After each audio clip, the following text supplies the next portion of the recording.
Perform the indicated operation if possible. We have the quotient of 30 times negative 1 minus 2 and, in the denominator, negative 9 times the quantity 3 minus negative 2 minus 12 times negative 2.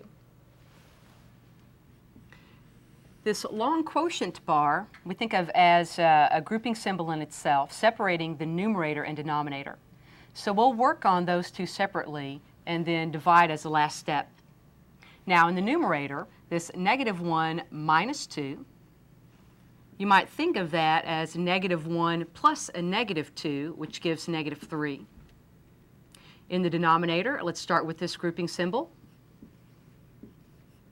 3 minus a negative 2 becomes 3 plus 2, or 5. And we can also go ahead and perform this multiplication at the same step because we have things separated here by our minus sign. I'm going to think of this as negative 12 times a negative 2, or a positive 24. Back to the numerator, 30 times a negative 3 is a negative 90. And in the denominator, negative 9 times 5 is a negative 45. Lastly, let's combine those terms. In the denominator, negative 45 plus 24 is a negative 21. Now, as we divide two negative numbers, that yields a positive result, 90 over 21.